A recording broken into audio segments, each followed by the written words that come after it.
This is Big Brother on steroids. And folks, this is not a surprise to people that have been reading our sites, because Homeland Security for at least 2 years has been on record starting these Viper teams and checkpoints in Boston and New York City and Miami. Suddenly it's on the local news showing them doing the grope downs, grabbing people's genitals, patting them down on the streets of America. This is wrong on so many fronts. It's a violation of the 10th Amendment. Our Tampa police and federal government agencies are teaming up to keep your family safe. It's the sort of security we've seen a lot of since 9/11. Now, here at the bus station. It's all part of what Homeland Security calls Viper, for Visible Intermodal Prevention and Response. This way, us and our partners are ready to move in at a moment's notice. Folks, it doesn't get any more Big Brother 1984 than this. But it's not going to be Big Brother. It literally is Big Sis when you're checking out, looking down on you, telling you to spy on people around you, injecting paranoia into the society. This is worse than those terror threat levels they had. And now the former head of Homeland Security, Ridge, has gone public saying they would issue those for political purposes. A vigorous, some might say dramatic discussion ensued. Ashcroft strongly urged an increase in the threat level and was supported by Rumsfeld.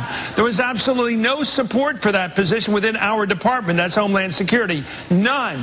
I wondered, is this about security or politics? This is our nation turning into an East German Stasi society. And now the system doesn't care. I mean, Wired magazine, feds warrantlessly tracking Americans' credit cards in real time with no warrants, completely illegal. They don't care, they're announcing it. The Wall Street Journal comes out and says, is your video game machine watching you? And goes on to admit that the new Microsoft Kinect system face scans you and has microphones on board and can identify everybody in your home. Our culture has been so conditioned to accept Big Brother that schools in Pennsylvania and other states come right out and say, yeah, the government-issued laptops that we give you, we're watching you at home when you're in bed. Make no mistake, this is the story of America's enslavement. If we will put up with this, we will go along with anything. And notice this is happening as the economy implodes. Law enforcement sent my office the Homeland Security and MIAC reports over a year and a half ago, where the government's internal documents admit 90+% of Homeland Security funding is for gun owners, conservatives, libertarians, returning veterans. The big secret is this Homeland Security system is for the American people. And we had all better come together and defend the Bill of Rights and Constitution, or it's over for our society. Again, it is not my opinion that Homeland Security is already on the streets of America. And now they've purchased hundreds of high-powered X-ray vans driving around looking through our walls and our cars. That's on record in Forbes. They've now purchased dozens of these huge 18-wheeler tractor trailers for football games and music events where Homeland Security is going to make you march through these. I mean, this is total takeover of society. Under the Future Attribute Screening Technologies, or FAST program, the Department of Homeland Security is developing innovative physiological and behavioral screening technologies to streamline the screening process at security checkpoints. The mobility of the FAST demonstration laboratory allows security officials to quickly and efficiently establish security boundaries. Inside the screening mobile module, a suite of real-time, non-invasive sensors measure behavioral and physiological indications of malintent, or the intent or desire to cause harm. We've got to stop conforming to this tyranny. We've got to recognize how dangerous it is to our society. Imagine what's coming next if we go along with this outrage.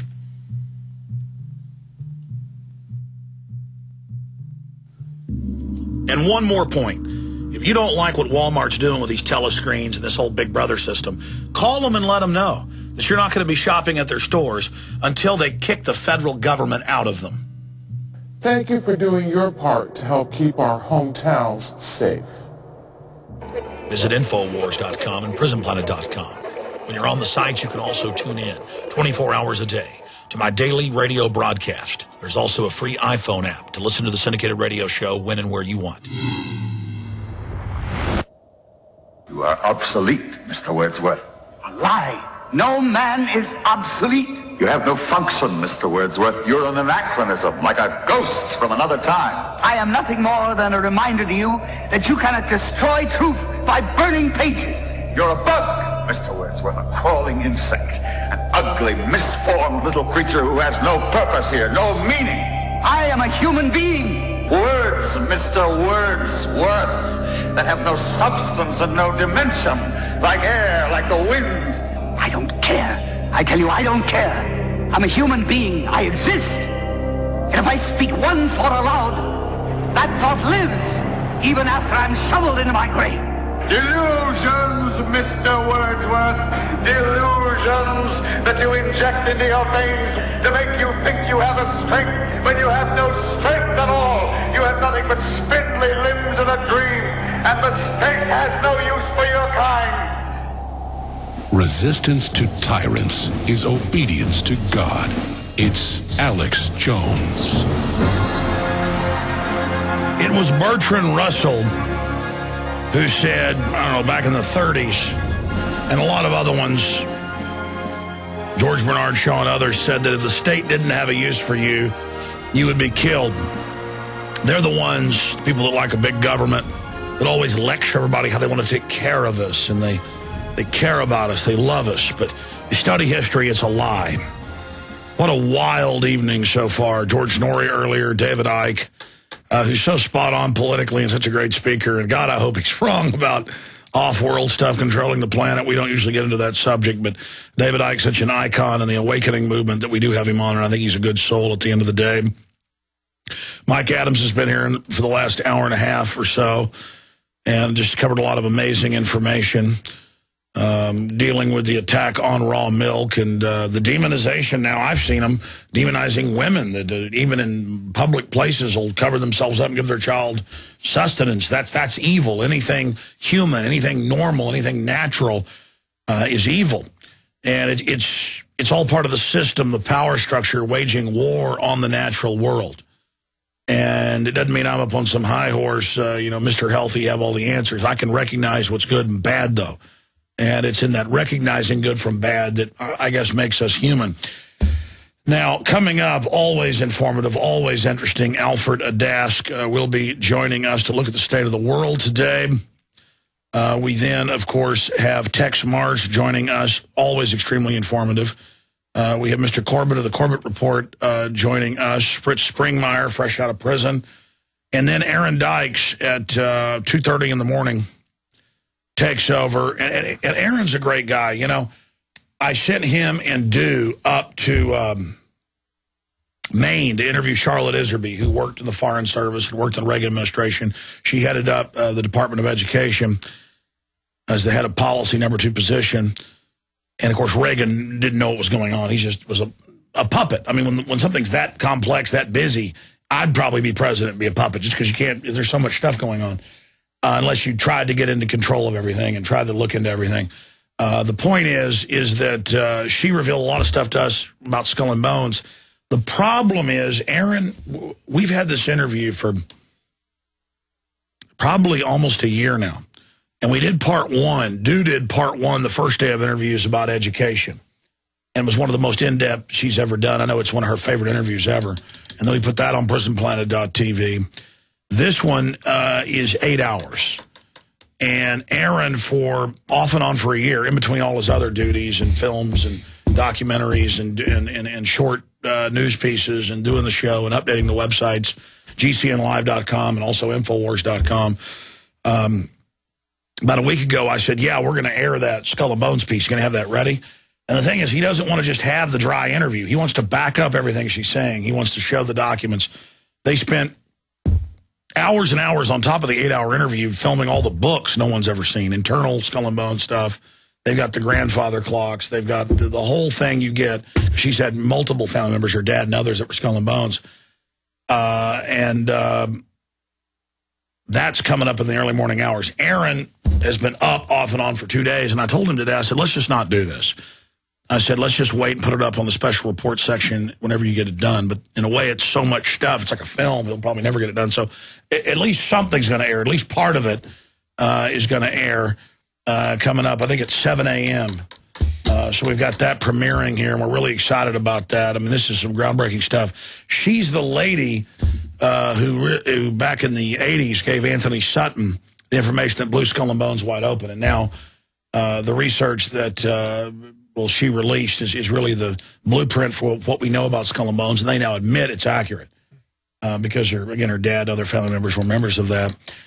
So that's coming up. So that's just some of what we've got lined up. Jim Mars tomorrow morning, Alan Watt, Gerald Salente, Richard Reeves hosting an hour in the morning. But I'm going to go here till 2+ in the morning with all these other guests. But I wanted to have Mike Adams for another 15 minutes or so with us, because you always line up a bunch of guests and topics and things that are breaking you want to cover. But the assault on Whole Foods, I don't mean the company Whole Foods, but the assault on real food, for those that missed what I was saying, the assault on humanity, everything seems to be intensifying. And the new wars, the police state, the censorship of the internet, all of this is happening now. Why do you think this is happening now, Mike Adams? Well, first of all, I want to give a shout out to your crew, by the way, Alex, because Aaron Dykes is back there working his butt off to get that finished, and everybody here is super dedicated. For those who watch your show or who listen and they don't get the chance to see behind the scenes is really, really intense, and people are super dedicated. No one is goofing off around here. When I walk around and talk to people, sometimes they say, I'm busy, I'm working on this film, love to talk to you, but they're so dedicated, so it's incredible. But in terms of, to address your question, Alex, why is this happening now? Why the acceleration right now? I think it's because so many people are beginning to wake up that the globalists have to up their own plan of acceleration. You see, I think that the globalists had planned to take another 100 years to accomplish all of this. But when they realize that there are people like you out there, or people like David Icke, who are really sort of uncovering the patterns and the secrets and raising awareness, that the globalists realize, holy cow, we don't have 100 years to make this happen. We gotta push all of these things now. We gotta push GMOs now. We gotta push the vaccines aggressively now. And so that's what they're doing. And I think they're trying to accomplish their main goals, one of which is, of course, total depopulation. Wiping out a big portion of the population of the planet through infertility or other means. They want to do that within 10 years, I think, or maybe faster. I mean, I don't know the timeline, Alex, but well, they are going crazy. Yeah, clearly they are going crazy. And if you look at the pushing of the Gardasil vaccine, it's a classic case of how they are accelerating. Well, they're fleeing forward. Absolutely, they are, because they've been caught red-handed. But they can't say, oh, we've been caught, the vaccine is harmful to girls. Instead, they say, well, now let's push it on boys. Well, now let's attack Dr. Wakefield. Now let's discredit They actually everyone. spin it. They go, it's boys that give it to the girls. They're bad, so now they get it. Like it's a punishment. You did it, and this will help you. Nah. Yeah, it's pretty sick. Some of what's going on in their heads is pretty sick. And in fact, your interview and David Icke brought this up, where David mentioned that what has been removed from those bloodlines is a sense of human empathy. They literally cannot feel for another child or feel how another person might feel. I think it's worse than that. It's not that they don't even feel. They enjoy hurting them. Yeah, in a way, I disagree with David. They actually enjoy it. I mean, I heard that video last week that got censored on YouTube and stuff of the little 3-year-old girl with the whole bottom jaw blown off. I couldn't even listen to your show. That when you went into that, I had to fact. That haunts me. Oh my gosh, that was truly horrifying stuff. But maybe there is an element out there that well, there must be, because you look at what they do with children. I mean, you look at Child Protective Services, and you've covered this, and how some of those children end up, disappearing. Well, they don't just disappear; they're taken somewhere.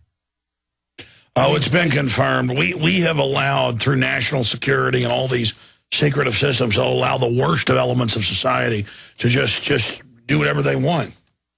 It's really frightening also to look at the way the population allows it to happen. When someone allows the TSA to do all that without speaking out ever, someone just says, oh, it's fine, I feel safer now because they're feeling my junk and feeling my breast, whatever. That allowance of it, that mental acceptance of that kind of violation of human boundaries, that is what is the doorway to more tyranny. Well, it says we're all guilty, too. It's this idea of there's no due process, there's no nothing, and so they're expanding out to the streets. Yeah, that's the other side, the no due process. That's really frightening when you've got a president whose advisors create a kill list. You know, the White House openly admits this. They have a kill list. These are American citizens to kill without due process.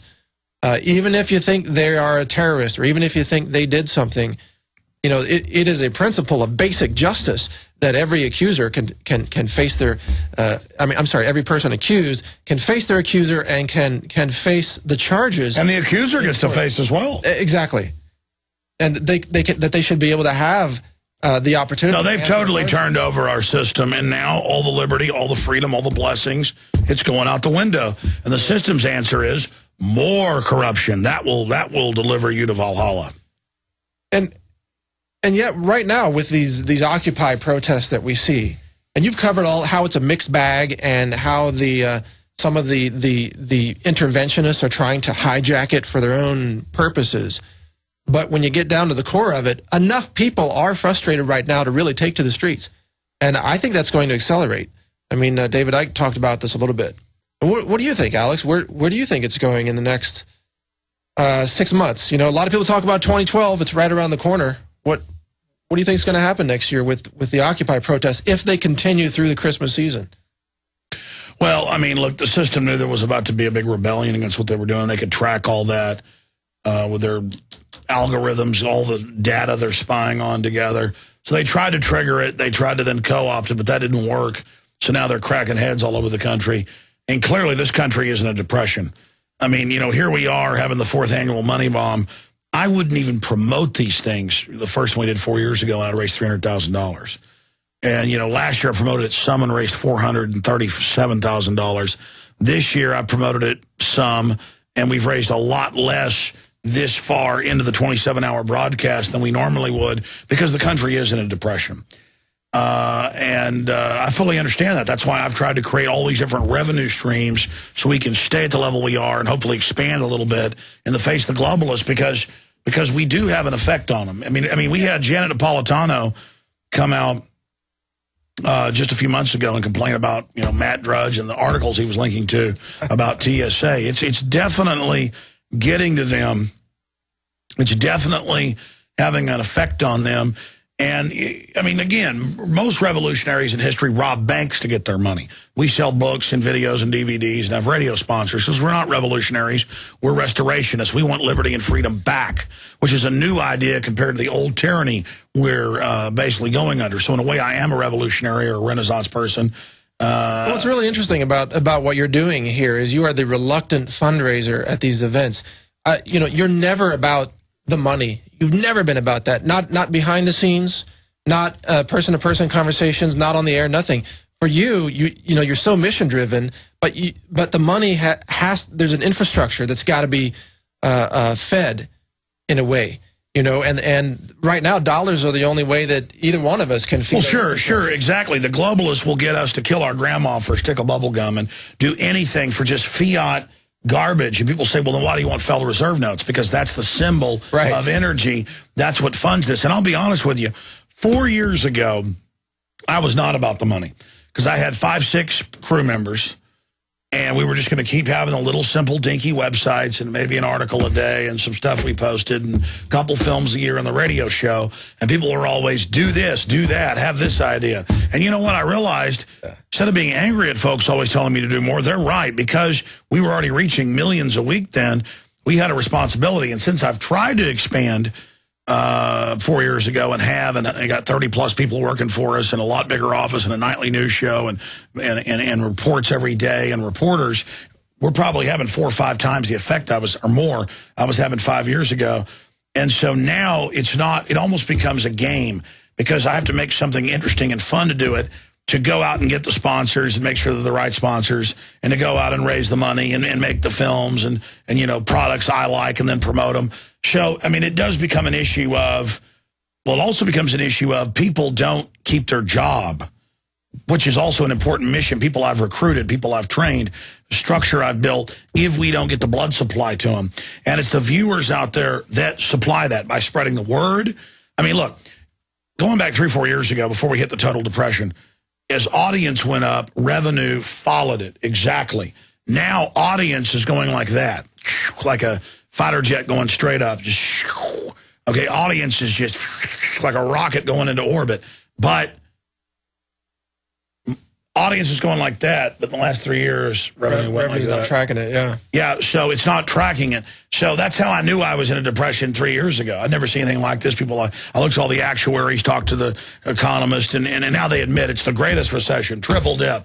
No, I mean, by every measure, that's a depression. So I understand that. That's why I've said on air, we will continue to operate if this money bomb isn't as big a success as the others, because I've done other funding mechanisms for the time being.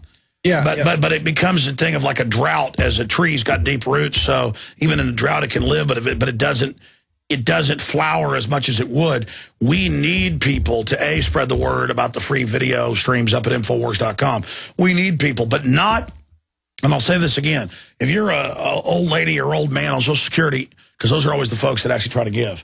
I do not want your money. I've had people come to me in crowds, you know, like a blind man with like $500. He said, "This is half the money I'm going to have the next month. Here it is." I stuck it back in his pocket. Yeah. You know, because those are people that have hearts and souls. They're giving this thing. But then if I took that money, when I bought a new pair of shoes, I'd feel dirty. Or when I, you know, put gas in my car, or when I bought the crew pizza. You know, I don't want to listen. There's plenty of people out there that are middle class or wealthy, and you're the exact types that sit on the money. And because you do that, the globalists are going to raise taxes and take everything you got. I mean, you either do like the founders did and others have done. You either invest, and don't invest here. Get my films or other films, whatever you make copies. But my films you can make copies of. Start your own website. Start your own local radio show. Start your own Access TV show. You just better do something. And I'm telling you, one of the best places, bang for the buck, to support is Infowars, Infowars.com, InfowarsMoneyBomb.com. Right now, it's happening right now. And I see the donations. The average donation coming in is about $12. You know, we need to see the people that have made the money bomb successful in the past, 10,000, 20,000. You're the people that your donation is going to have the big effect. Mike, you have any comments on that? Yeah, I do, actually. It's interesting. We have a similar experience in running organizations. Our organization, for the first 5 years of its existence, we didn't even take sponsors at all. And I did the same thing. We couldn't survive. I mean, we could not survive. We were losing money for the first several years. I actually put money into it because I have a background in the software industry. So I was taking money out of that and dumping it into what later became National News, losing money every day. And then we had people just like you have who came to us and said, "You got to cover this story. Oh my gosh, look at what's happening over here with the CDC or this vaccine or that pharmaceutical or whatever." And you get to a point where you say, we have a moral obligation to cover these stories, but we don't have the funds to do it.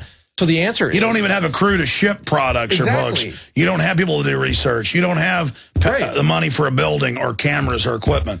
I mean, it's simple. The government takes your money and gives it to globalist operations and MSNBC and NPR. We're here just saying, you know, buy the products, buy the books, whatever. That's exactly it. And then once we began to take sponsors, then we really exploded in our ability to cover news. You probably saw that. You probably saw that happen in our history.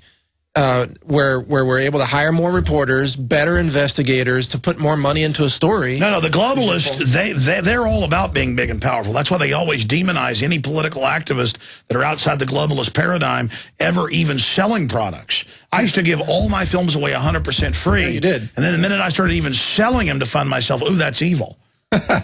Well, you know, some of that is just the trolls out there, the obvious trolls who are always poking, you know, criticizing everything. It doesn't matter. They don't really matter. They're irrelevant. They're hired trolls.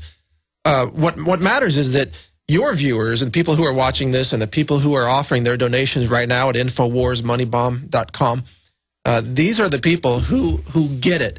They are the loyalists in the sense of they understand the importance of freedom in the press, in the new media. You are a massively a wave-making giant in the new media.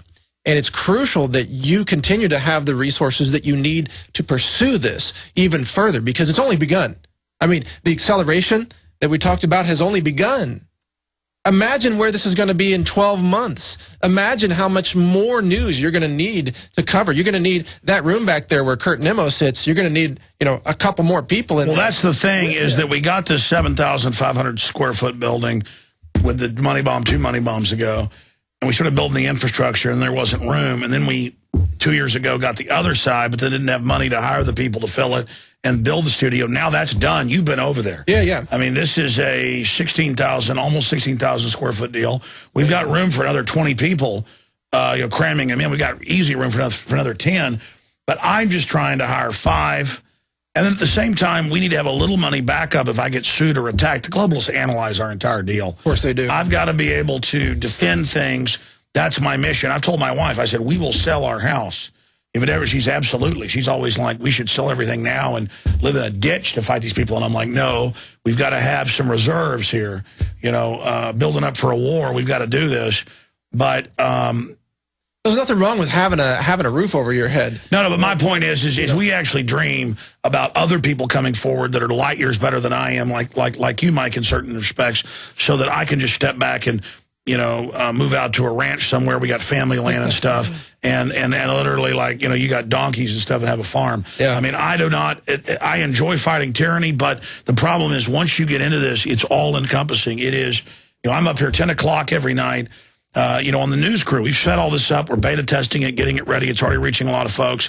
But we have barely enough people to even do it every night. We need a couple more just so people can rest sometimes. You know, it's kind of like a race car team where they've got the engine and the parts, and they put the car on the field with one set of tires. And that's what we've got. And the tires are bald and about to blow. The engine's smoking. We're winning the race. But I'm like, hey, we need a replacement parts. We need more fuel. We need tires. We need everything. I mean, we can, you know, do this on the cheaps. And I guess if, you know, the economy keeps going into depression. See, I wanted to outgrow the depression. I saw this coming 3 or 4 years ago. I wanted to be up front, to be at a bigger platform to face them. We're now here, but we're sinking as fast as everything else sinks. Just because we were ahead of the curve, we're like an island, but still the island's sinking as well. Well, I think that as things begin to unravel out there, every milestone event that takes place proves Infowars and you to be correct, because so much of this you saw in the plans you talked about. You saw it coming out, not by any psychic means, just by analyzing it like you talk about. But as that begins to happen, more and more people will come to Infowars, and whatever future news efforts you have underway, they will get more and more attention. So you'll be able to, I mean, I think the resources will come to you because people are increasingly realizing that you're right. You've been right. You're on the record being right. It's not, you know, it's not pulling it out of the air. Oh, he was right. No, go back and watch the videos, right? Go back and even from before 9/11, you know, go back and watch it. So as people wake up, they are turning away from the mainstream media and they are turning to the new media.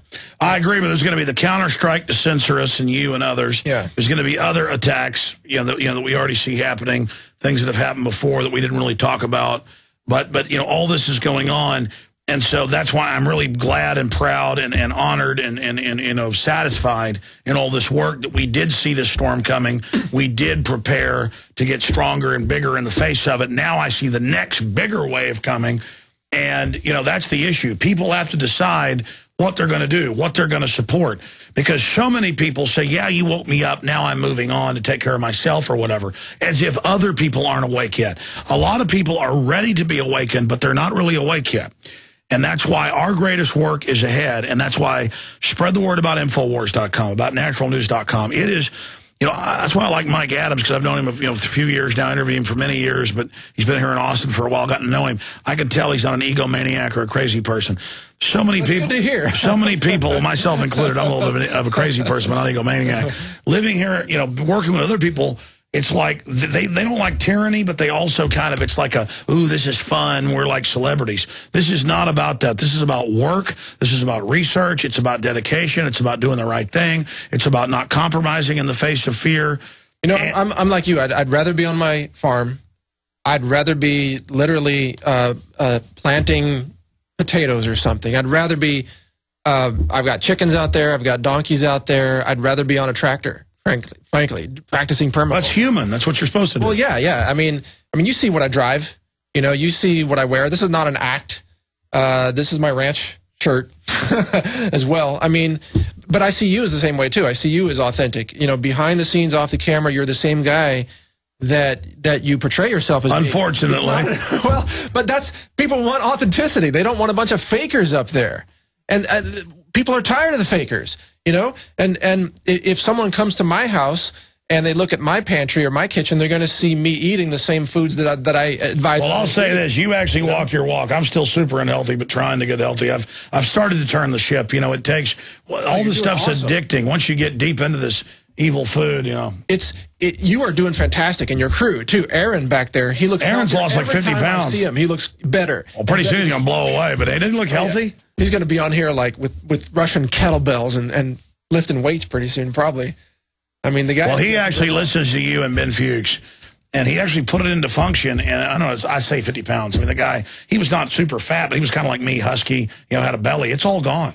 It's and we even ordered food tonight, and he's like, well, no, I've got my own food, and he drank your, and not that our stuff wasn't healthy, it was Cabo Bob's, but, I mean, he kind of drank your juicing you gave him. Yeah. And by the way, I like the fact you've got your whole trough there. You're saving that for your donkeys. Yeah. What's left to give the whole office juice? That's right. Nothing goes to waste. We made the juice for your crew, and then we take the pulp back. Going to give that to the donkeys or the chickens tonight. If I didn't have animals like that, I would compost it, right, and put it in the garden. Those are some healthy animals, I bet. They're really healthy, yeah. The donkeys are rescue donkeys. We rescued them.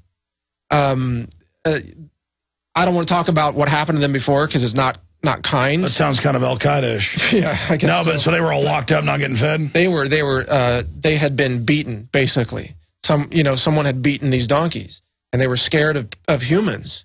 And it took us months before they would even approach us. And now we can be right next to them. We can pet them. We can touch them. But it's just a little microcosm of what's going on in the world. And I love donkeys. They're such sweet creatures. Little ears. Ours are mischievous little. I'm telling you, they move stuff around on you.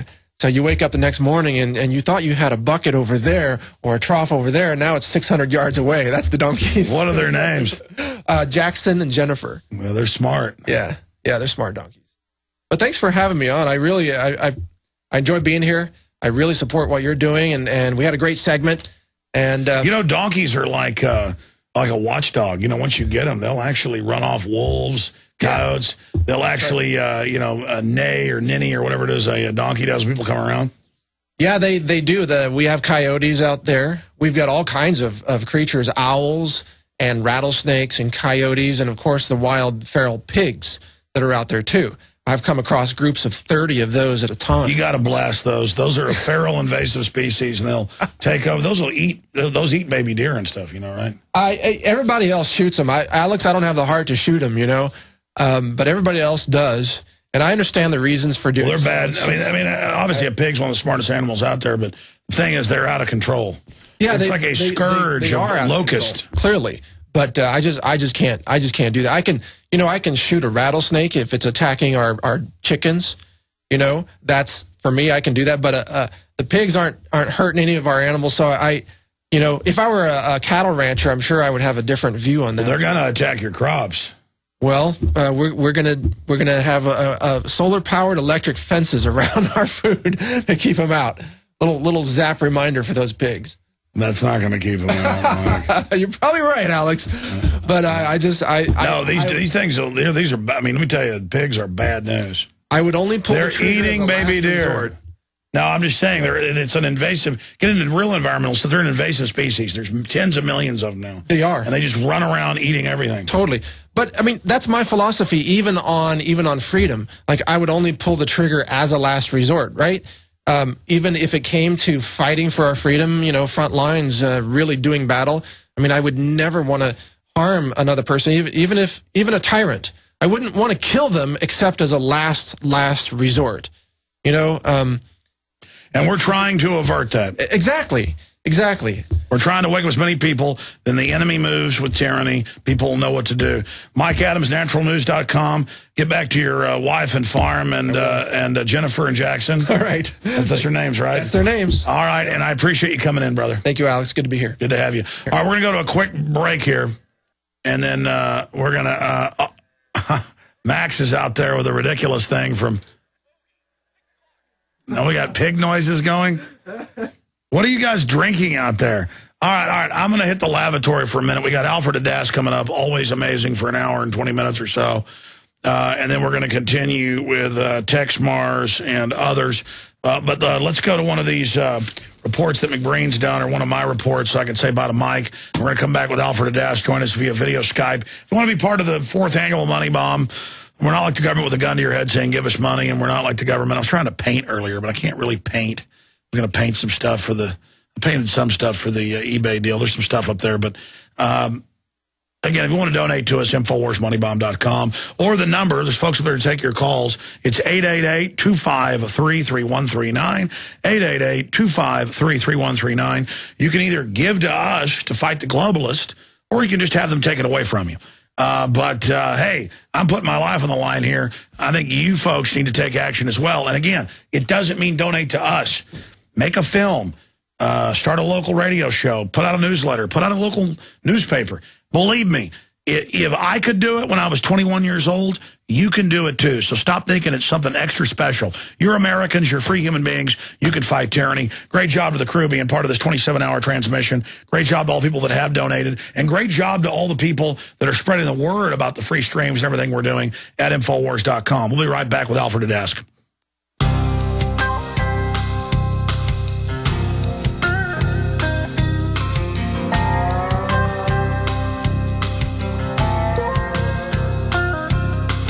Nazareth he came with a ragtag band to bring a revolution. Some would make him king, others couldn't stand for that. The cross was a solution, but he rose again. Wise men follow him, but he rose again. Wise men follow him. Thank God for the renegades and the lives they lead, far ahead of their time. Without the renegades, Lord knows where we'd be. When it comes to heroes, renegades are mine.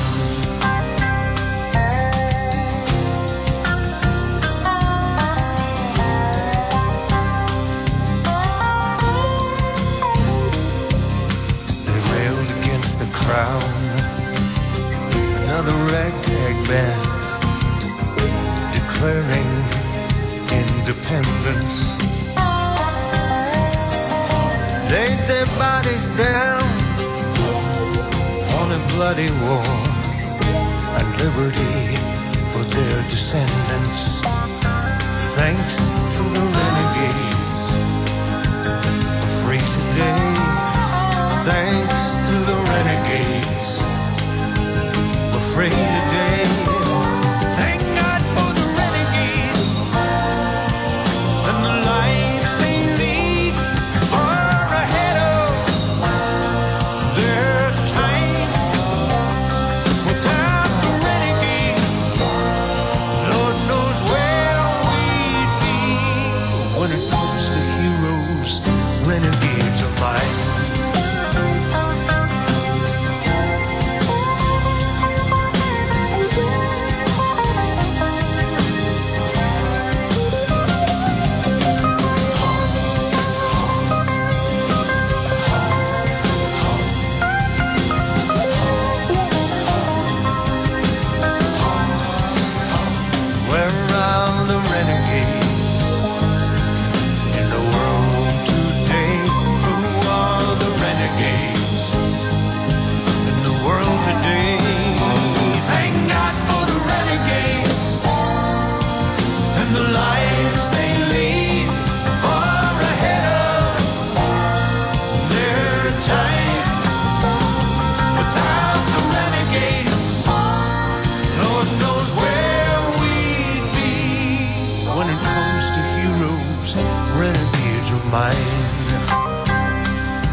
tyranny is here. The grim future foretold in 1984 has become reality. It really says that the state is God. The United States is now recognized globally as one of the most oppressive police states on earth. This film conclusively proves the existence of a secret network of FEMA camps, now being expanded nationwide. This documentary exposes how the continuity of government program has established an all-powerful shadow state. Police State 4 chronicles the sickening depths to which our republic has fallen. Prepare to enter the secretive world of emergency dictatorship. Body scanners, sound cannons, citizen spies, stage terror, and cameras on every street corner. It's only the beginning of the New World Order's hellish plan. The police state isn't coming. It's here. Secure your copy today at Infowars.com or see it online in the highest quality at PrisonPlanet.tv. From the front lines of the information war, it's Alex Jones. I've got good news pouring in and news coming up and your phone calls after Alfred Adask leaves us. In fact, we'll take calls while he's on with us for the next hour and 15 minutes or so. Fox News, Santa Cruz woman fights smart meters and win. And they're really spy meters. They admit now they even scan and know what you're watching on television. That's mainstream news. These are high-tech spy grids. They've got data over power line. They're tracking us. They've built a total technocratic system of control. We're fighting it. And we're doing a 27-hour transmission here with a few breaks from my live broadcasting with other live folks like Mike Adams here for the last 2 hours.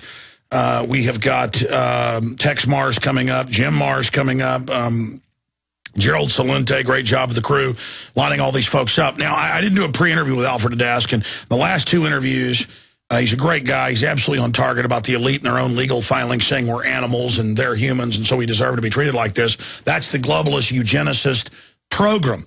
And then when he did the TV show with Aaron, he covered that, and it's fine if he does that preface, you know, his research, but I want to pick his brain about the larger agendas and fighting this system in the spirit of fighting, because he's such an articulate, really powerful person, powerful spirit of liberty, and he's right here hailing from up in the Dallas-Fort Worth area as well. So many great resistance fighters against dehumanization coming from the great state of Texas. Not that people that peopled Texas were perfect, but they certainly were rebels against tyranny.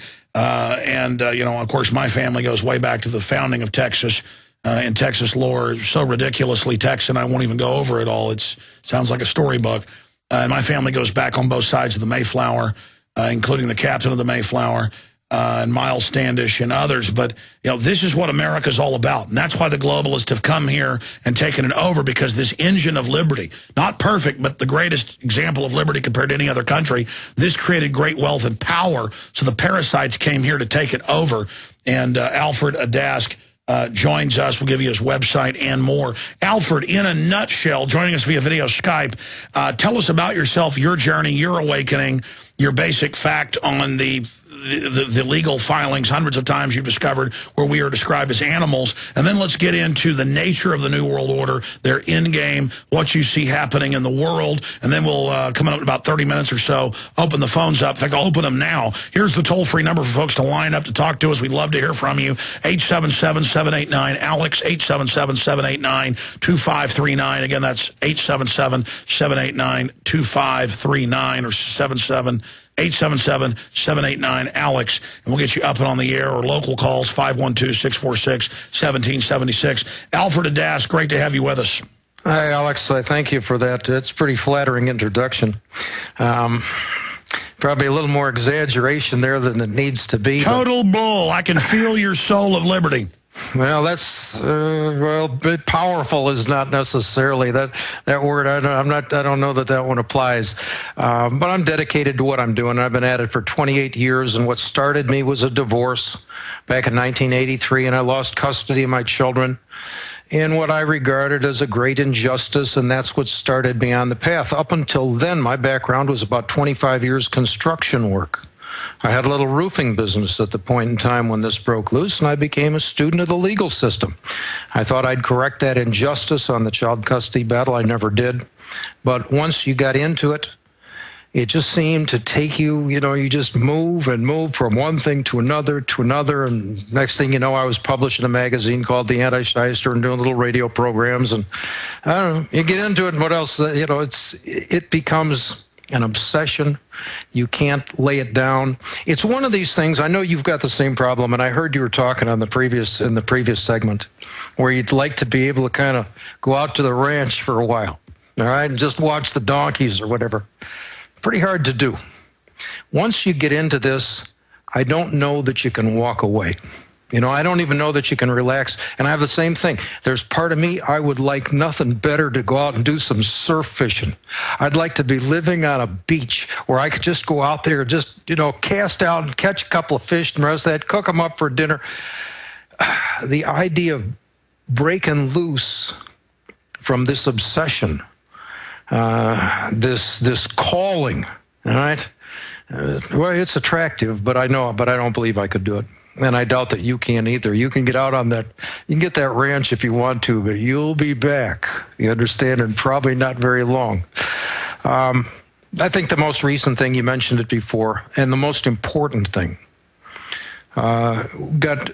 became involved in a lawsuit in 2006. I was added as the last of 7 defendants in a case that involved the manufacture and distribution of a controlled substance. The controlled substance was colloidal silver, but it's the same law that they would apply with heroin and cocaine, and it's a part of the drug laws. It was a civil prosecution by the Attorney General of the state of Texas, and they added me as a defendant. I was fiduciary for a trust. The trust was a defendant. They made me a defendant, and they're suing every defendant, including me, for $25,000 a day. That's $9 million a year. I guarantee I don't have that kind of money.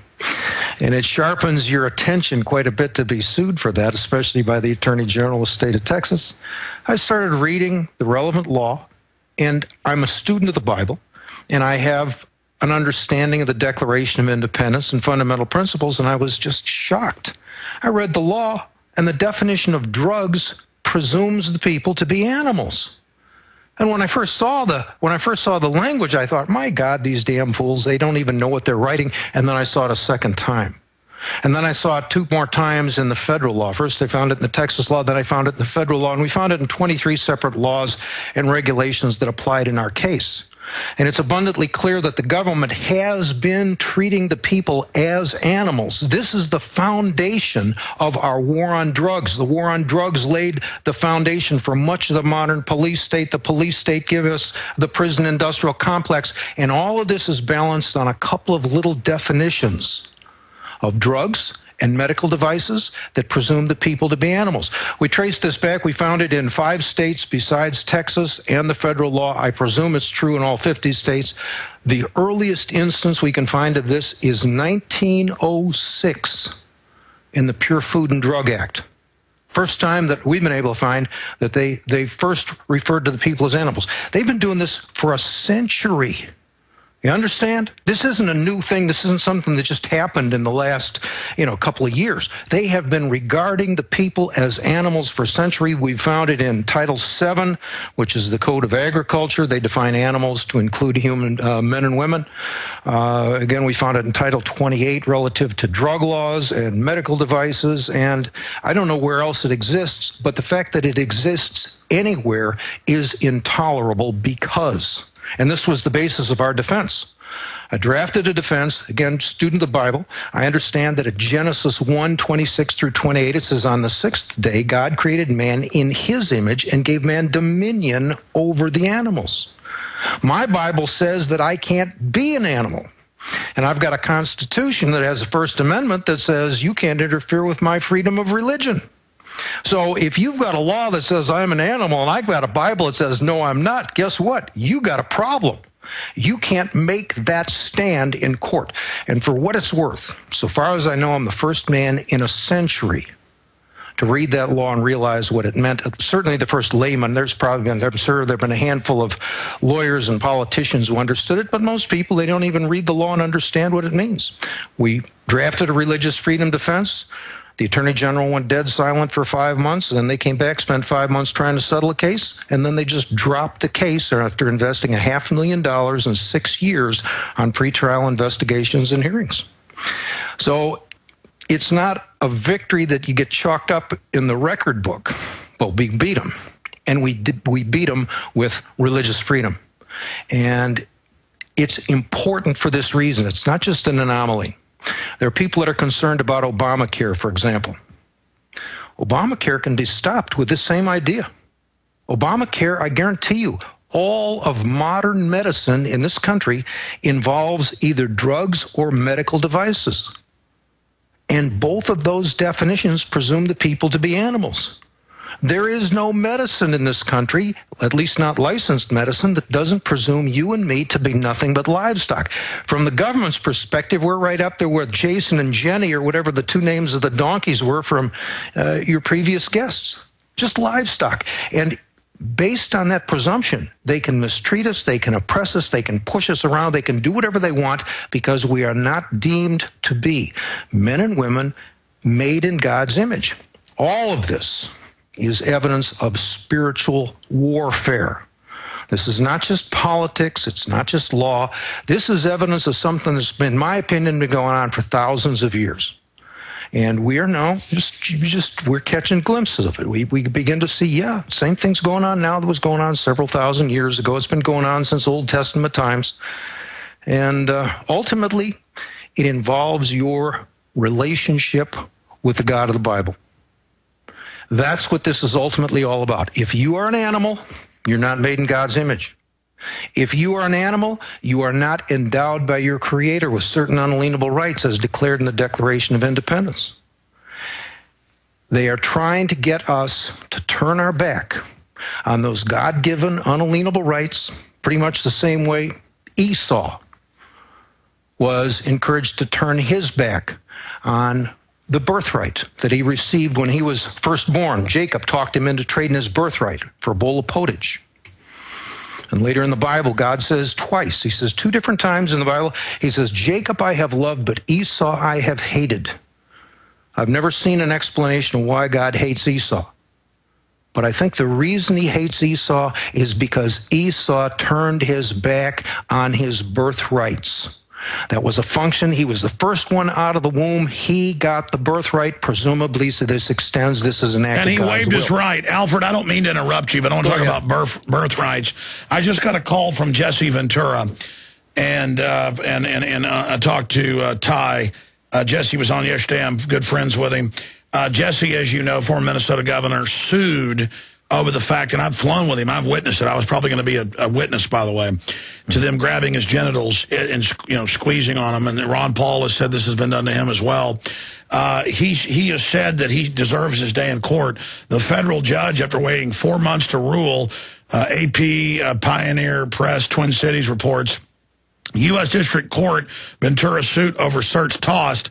I got the call, and they said, we're going to have a press conference at noon tomorrow Central, and then they're going to be on the show because he promised to give us the first interview after the press conference if this happened. But then they were like, wait till tomorrow. And then I Googled it while I was talking to him, and I said, no, it's hit the news as of 8:44 Central. So we're talking 12 minutes ago. But here's this example. Now the TSA is saying they're going to be on the streets of America. So while you were talking, I normally would listen. I saw Ventura's call and took it. We're all in this fight together. But, I mean, they are setting this precedent. They're now announcing checkpoints on the streets, lamp posts that listen to you, hands down the pants everywhere, telescreens saying don't trust your neighbors, FEMA takeovers of media. It's as if hell is breaking loose. But I agree with what you said a few months ago when you were on. I want to hear you elaborate on this. But talk about TSA. I want you to talk about TSA. I've got the biblical stuff. We've covered that 3 or 4 times. People got it. It's powerful, Alfred. It's at the core of this. You've covered the root. But now the fruits of this, we're looking at this right now. I agree with you. They want soft power. They want soft takeover. Mm-hmm. It wasn't the law to take vaccines, but now people won't take them. They're trying to make it the law. When they start forcing things is a sign of weakness, not strength. Right. But what do you make of this federal security force, this TSA, this domestic defense martial law system? Why is it all in high gear right now? What is the elite doing from Alfred Adask's view right now that's got all this in high gear? I think they're desperate. I think they understand that time is running out. There was a situation where Zygmunt Brzezinski, if I recall correctly, I believe last year. Yeah, this goes back before that. This was while Bush was still in office, and he became ensnared in the war in Iraq. And Zygmunt Brzezinski, he was critical of Bush, and he said, "My God, you've set the New World Order back 20 years." No, you're right. That was about 6-7 years ago, and then he said again last year, the New World Order is losing. Yeah, they're running out of time. See, they were going to just kind of ease us into this over the course of the next 20 years or so, and they understand they're running out of time, and I think they're desperate to try to make something happen here in the next little while. And we're headed for a big conflict in a relatively short period of time, but it's encouraging to know that they are desperate. If they're running this thing right, they shear the sheep, and the sheep don't even know they've been sheared. Nobody complains. Right now, they've got things like the Occupy Wall Street movement taking place around the world. They've had the Tea Party movement in 2 years ago, year and a half, 2 years ago. The evidence is they've got the internet, and they've got programs like yours. They've got blogs. They've got people. I mean, there's a study I saw just lately that something like 90% of the people don't trust the government. You can't run this scam if the people don't trust you. It's the whole idea behind running a confidence game. People have to have confidence in the con artist. They have to have confidence in the people that run the con game. People don't trust the government. They can't run this thing except by force. And ultimately, I don't believe they have enough force to pull it off. They can run it by deception and ensnare everyone, and that's what they've been doing. Yeah, but once you're aware of the hat trick, once you know a magician is running a scam, game over. Yeah, I agree. Now there's nothing left other than to try to force people into compliance, and apparently someone's made a decision to try to do that, but I don't think they can pull it off. I think they're going to see so much resistance from outfits like Anonymous, for example, hacking into computers and whatever. Well, take Jesse Ventura. I mean, he's a regular guy, and I've been around him personally. He is genuinely pissed. He said if Ron Paul's kept out of the debates, we should have revolts in the street. You know, it's like we want peace, but like 1776, these tyrants keep pushing. Yeah. They have no idea that good people are 10 times more powerful than evil. I mean, there's no bully can stand up to a pissed-off good person. They don't think that we can do it. The people that are in positions of power are there because they believe in power. Well, look at that sack of shit. Look at that sack of shit, Janet Napolitano. I'm sorry to talk like that, but there's no other word in the English language to describe her. Look at that sack of shit thinking she can run our lives and take our liberties and our freedoms and molest our children. I mean, she is a pathetic bucket of crap. I'm sorry, Alfred, to talk like that. I get it. I understand. But those are the kinds of people that are attracted to power because they believe in it. And I don't think in their mind, I think they have a hard time conceiving that the power is insufficient to control. But the fundamental issue ultimately is not power, it's consent. You've got to get the people to consent to whatever you're doing. We saw this in the Vietnam War when they tried to draft everyone and send them off to Vietnam, and it motivated. It was the compulsory military service that motivated the riots and the demonstrations. People said, hell no, we won't go. All right, right now we're seeing something like that in Greece, where we've got a different kind of compulsion. They're trying to compel the Greek people to pay this enormous debt, and the Greek people are simply saying, hell no, we won't pay. We're seeing some of that even in the Occupy Wall Street. People are just saying, look, we are withdrawing our consent. That's right. All the globalist fluoride, all the brainwashing, once that veneer of control peels back, it's the animalistic liberty lovers that the globalist vampires are so scared of. Yeah, I agree. And as people, again, people are losing their consent. They are refusing to consent to government, and it just puts so much sand in the gears. Government depends on their ability to con, deceive, and mislead the people.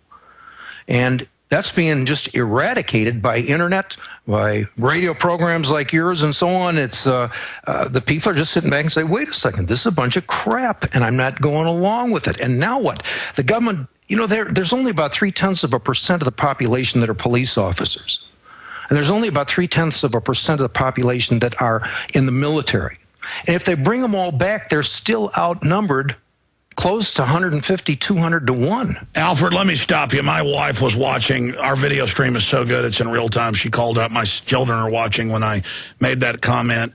And it's desperate of me. I'm not somebody in private who even uses profanity, but I don't have words to describe Janet Napolitano, so I apologize to my wife and children, everybody else's children. I will not do that again tonight. It's just at a certain point, I look at this criminal, this person that shipped tens of thousands of guns into Mexico, drugs into the U.S., it's come out in court, and they don't get in trouble, and it's more of a ghost dance. It's a desperate... You know, there's no words to describe how demonic these people are. And so I apologize for the using non-King's English there. It's just at a certain point, Alfred, don't you ever just want... Did you see all the videos of Libya with the kids with their jaws blown off and their tongues hanging out? And no, little kids I haven't begging seen them all, that's for sure. But I understand. That was just another atrocity. I mean, that is haunting me now. I mean, I must fight these people. I cannot have this in my name, Alfred. You know that point where you go even beyond fear and it just becomes like you're only afraid of yourself, like controlling yourself? I understand. I'll tell you, you reach a point where what I've come to understand is that your fear is inversely proportional to your faith. You can look at Revelation 21:8, and it's got a laundry list of sins that will get you condemned to damnation.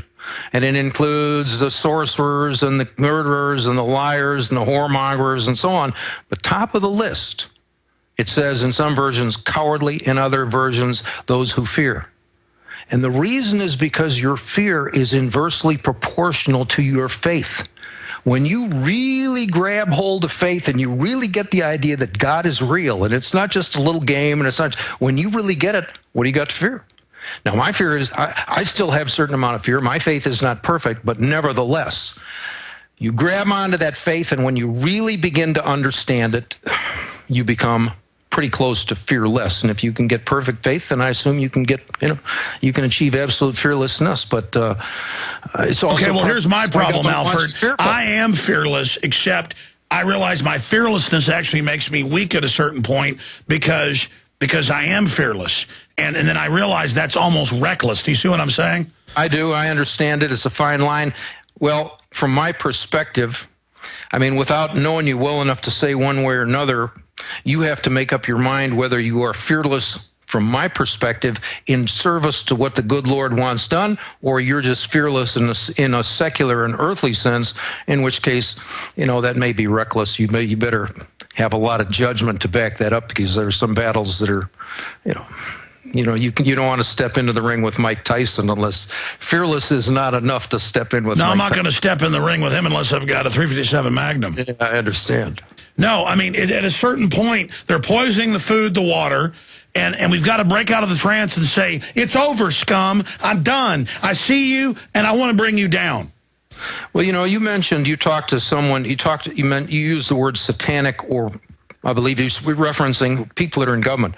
It's not just hyperbole. It really is spiritual warfare. That's what we are dealing with, and it took me a long time to understand that. And I know, 15 years ago, people talked to me about it, and I didn't get it. I didn't understand it. I get it now. That's what this is. This is spiritual warfare, and it's an important concept because most of the people in this country at least pay lip service to the God of the Bible. And you can take their homes and their cars and their kids and their cash, and they won't do much about it. But you mess with their faith, if they understand that you are messing with their faith, they will come after you. There is no war like holy war. And if people can be made to understand the spiritual foundation for the conflict that's going on between ourselves and the government right now, and that it is diabolical. It's not an accident. We look at them in a secular sense. Well, it's not diabolical. Yeah, it is. That's what it is.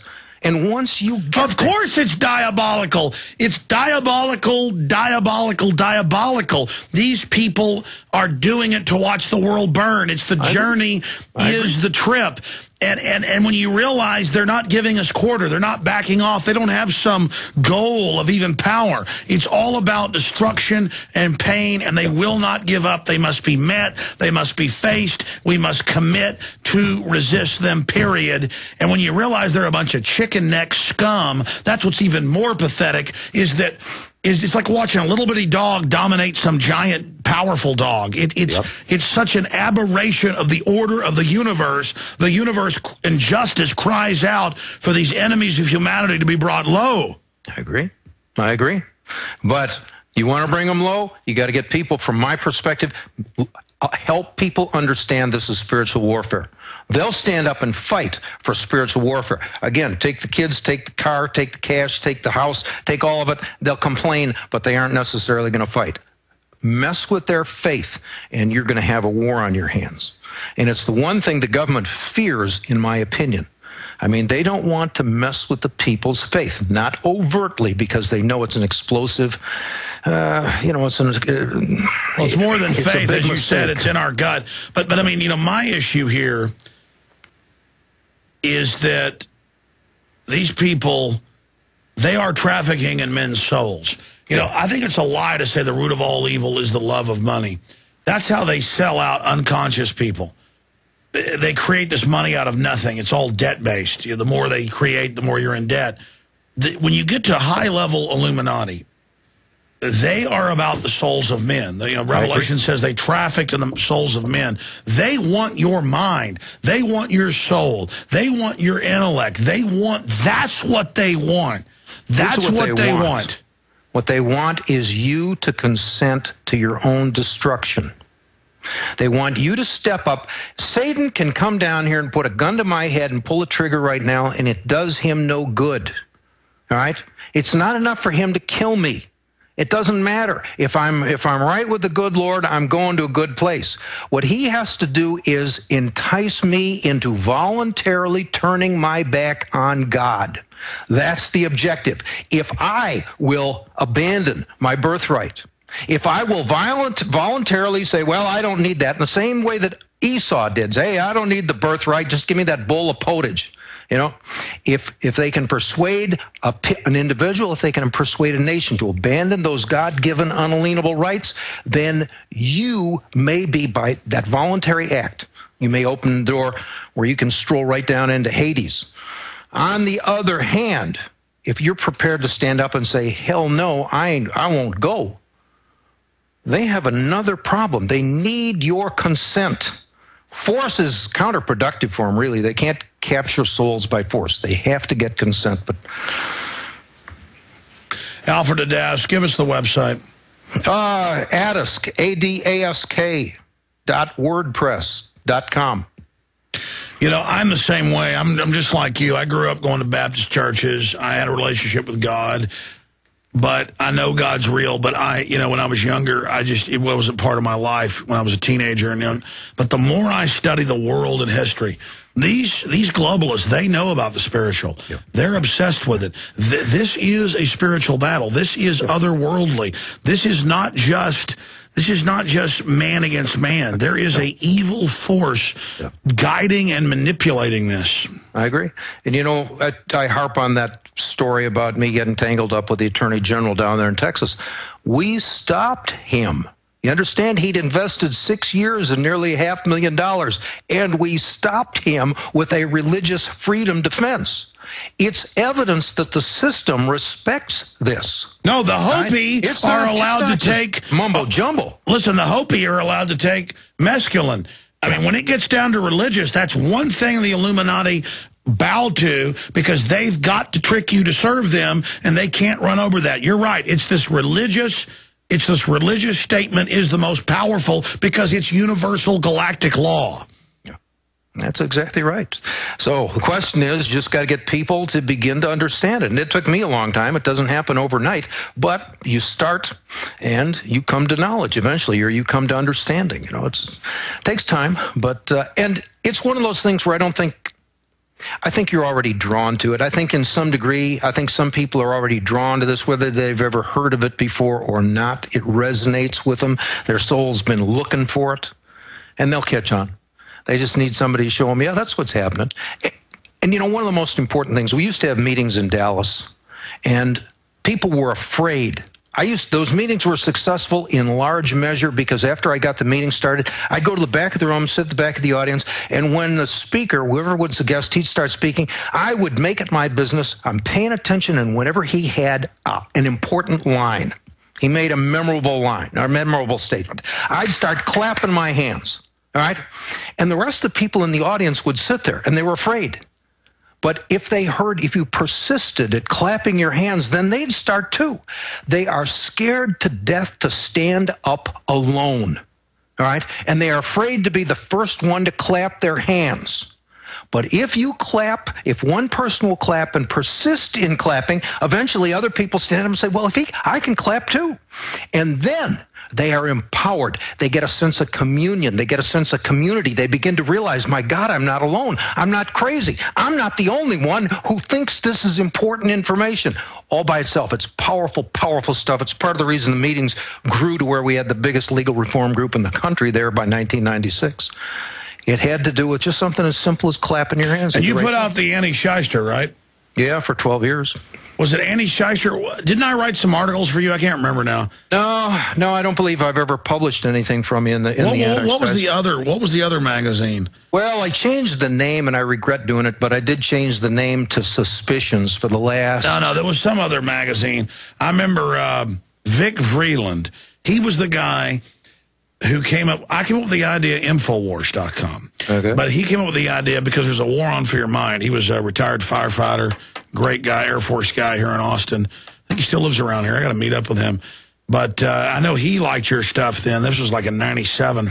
I knew you had the Anti-Shyster, but there was another Patriot magazine at the time. Well, there was... Media Bypass. Media Bypass, that's exactly right. That was Media Bypass. Now, I remember I wrote a few articles for Media Bypass. Yeah, that's it. And then that article got to the Austin American-Statesman, and they actually admitted there were special forces, helicopters, and all these drills.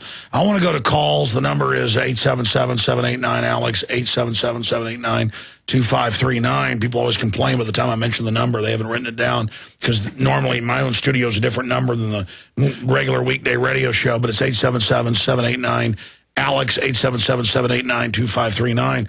But, Alfred, all I know is I go off my gut and my spirit. And when I talk to you, A, what you're saying is historically right from my own research. B, I feel good when I'm talking to you. I feel, the strength of research, and I feel a bond that you're connected in to the Most High.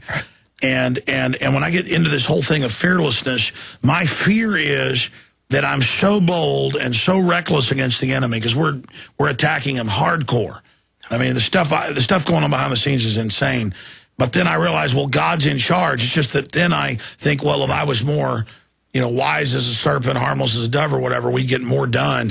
It's just hard to try to balance it. But you know what? I'm just going with it, and that's the end of it. That's all you can do. Yeah. You got to trust in the Lord. And, if you're doing Lord's will, if it's time for me to go, I don't have an objection. If somebody wants to come up, put a gun to my head and the rest of that sort of thing, pull the trigger. I've had plenty of life.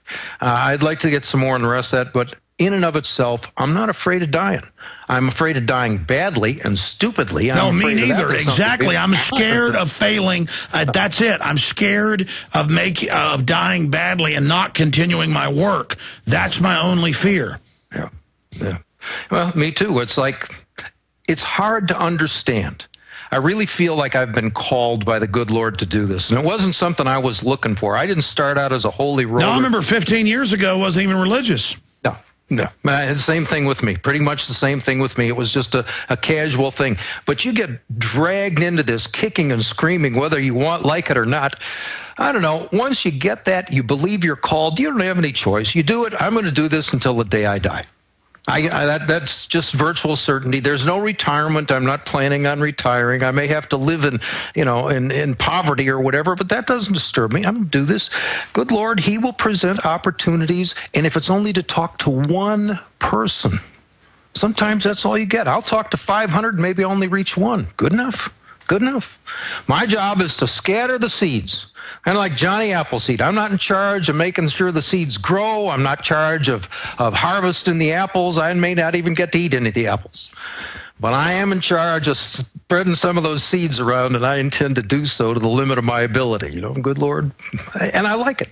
It's a great life. You pay a price for this. It wears you down and it wears you out, and there's a price to be paid. And yet, Can you imagine another life you'd rather have than the one you've got right now? No, there's nothing more fulfilling than serving life. Nothing. I'm doing exactly what the good Lord wants me to do. I am doing exactly what I was meant to do. I'm pleased. I live better than most people can imagine. And I have next to nothing, but I guarantee, I know I'm living better than most people can understand. And it's hard to communicate, but I know you get that. I know. No. Sometimes I say, God, I can't understand this understanding. I can't deal with this discernment. I'm just a blob. I have this thing of like, I'm in dirty rags. Why am I being given all this knowledge, this understanding? How do I know the next thing they're going to say on the news? How do I know what they're going to do next? How are you giving? Why me? It's almost in the brain burning with awakening and understanding. Is that what you're talking about? Oh, I'm absolutely talking about it. I mean, there is no one more mystified. If anybody sits out there and they say, hey, this guy thinks he's been called by God, and they can sit back and make fun of me. Believe me, I make fun of myself on one level. It is hard for me to believe, as hard as it might be for other people to believe. Why is God calling me? There's a bunch of better people than me. I mean, I get that. It's not just false humility. I mean, I am. But Alfred, God has called you because you're humble. Well, I am now, and the rest of that sort of thing. I don't know why he's called me. I mean, it's one of those things, but there's not a doubt in my mind that he has. All right, good enough for me. I don't need to know why. I don't need to know why. All I need to do is try to figure out what direction does he want me to go in right now, and it's not always clear. You know, I kind of think he wants me to head off in this direction. Is that right? You know, and I'm kind of, is that right? That's what happens. God gives you discernment, and then you're standing there going, you've just given me all this understanding. I'm just this feeble human. What, I mean, and then you look at the globalists serving evil. They're like these demonic pygmies standing around a bucket of disease, worshiping it, and you're like, why are they doing that? Yeah. You know, it's like, as humble as we are, what are these devil worshipers doing? What have they given into? What is the point? Well, for one thing, evil is a lot easier than good. And part of the reason for that is that lies are nice and compact and tight. And you can put a lie into a nice, tight little package. But when you start talking about the truth, you start talking about the truth of an orange. And as soon as you start talking about the truth of an orange, you are soon talking about the color orange. And now you're in spectrum of light. And pretty soon you're into physics and you're into photons and the rest of this sort of thing. The truth is almost endless. It's everything. But the lies are little tight, compact packages. And truth is the universe. Truth is reality. Truth is powerful. And the evil aren't ready to stand in that fulcrum. That's exactly right. Evil is easy. I mean, it's easy, it's simple, it's easy to understand. It's the truth. That's where you're wandering around and you say, what am I supposed to do now? Because it's so big. And the more you see, the more there is to see. At least that's an opinion I have. No, this is the most powerful radio I've ever done. You're absolutely right. My entire life is like, whoa, if the public could see this, the discernment, the levels, the endlessness, and then you see the evil. They run the temporal world, but they literally are these stunted, pathetic creatures, and then you don't even hate them. You realize they're slaves. Yeah, I know. And they're pathetic in their own way. They think they're getting over. And all they're doing is condemning themselves to damnation. I mean, it is stupid. It's self-destructive. It's hard to understand. What do you say? You know, it's dangerous. It's challenging. But you know, Alfred, God doesn't want some candy-butted, good old boy who claims they're like a Pharisee up on the mountain. God's looking for people like Alfred Adask and others that are out there watching tonight, looking for real men, real women. God's actually looking for people that have been worldly. God's looking for people that have actually seen the dark side and want the good. And you've got to just open the door. Christ is knocking, you got to open it. Alfred, what's your point on opening the door? People say, well, I don't have this intellect. I can never grasp this. Folks, it's not your intellect. You open your level. You open your mind to this spiritual information. It's over. Mm-hmm. That's exactly right. It has, and you know what it has to do with, a lot of what it has to do with? It has to do with trusting yourself. And I don't mean that in an egotistical sense, but so many people are fearful. Yes, your gut, your common sense. You look at something and something inside you says, that's wrong. And everybody else is doing it. And it looks like they're having a party. And it looks like it's a lot of fun. You look at it and say, no, that's wrong. You have to learn to go with that inside that's telling you what to do rather than just following the herd, because most of them are just following because they're scared to death to trust their own judgment. Part of this, in my opinion, you got to learn to trust yourself. You got to begin to realize the good Lord gave you eyes, he gave you ears, he gave you sufficient intelligence to deal with the problems he's going to handle you or hand to you. If you're going to just follow the herd out of fear, though, and try to conform, you know, from my perspective, again, you got that story of Esau coming back. That way leads destruction. You're back on the birthright. I think so too. That's what I think. Well, Alfred, we're definitely on the same wavelength. I want to take some phone calls here in the last 37 minutes before Tex Mars joins us. But in the next 4 or 5 minutes, anything else that's on your heart to add and give to this audience that's watching us across the world right now? Well, I don't know that I've got anything in particular. When you asked me to be on the program, I asked what were we going to talk about, and I talked to Jaron, I think, and he said, "Oh, we'll just talk generally about whatever's going on in the world." And yeah, we just say we're talking. Yeah, it's not like All right. Well, it's anything else that's ringing my bell right now? I don't know. Third party. There's one. I have in mind to create a third party. All right, and I've had this in mind for several years, and I haven't had much success, and most people think that a third party is an impossible thing. It's just foolishness. But first, look at the mathematics. In a typical election, half the people who are eligible to vote don't vote. In an off-year election, 60% of the people who are eligible to vote don't vote. It means in an off-year election, for example, you only need the active support in a two-party election. You only need the active support of 21% of the people. Only 40% are voting. So you only need 21% to be elected, less than 1 in 4. If you had a viable third party, the odds would go down to something like 13, 14%. A viable third party that could attract 13, 14% of the support of the potential voters in this country could potentially take this country back in an off-year election. Number goes up some when you get into a presidential election, but it's still a small number. 1 in 5 is more than enough to take this country back with a viable third party. When you think about it, it's powerful and it's important because we are not being overwhelmed. We're not being defeated by the big battalions. We can take this whole country back with 1 in 5, and I guarantee you probably 60% of the country agrees with the kinds of ideas that you've put out on your program and I put out on my blog and little programs I do and so on. I'll bet you 60% of them are sympathetic to what we're talking about. We need only 1 in 5. The second point of this third party, the party platform would be the Declaration of Independence. There would be no argument. There'd be no additional planks in the platform. Declaration of Independence. 1, we get our rights from God. 2, the principal business of government is to secure those God-given unalienable rights. Use that Declaration of Independence, and then there's no infighting. No party infighting as to what we should have on the planks of the party. Use the Declaration of Independence. It's got everything we need is there. Well, I want to bring up another point, Jim. We're going to phone calls. Sean, Tripp, Jeff, JT, Keith, Ben, and a whole bunch of others that are holding. Alfred, look at Ron Paul. He came out and said, well, if I don't win the Republican nomination, I may run third party.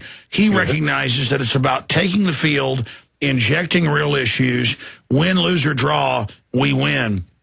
But and it's entirely possible right now. It isn't even, given the internet, it can happen like that. If people believe in it, if they believe we have power.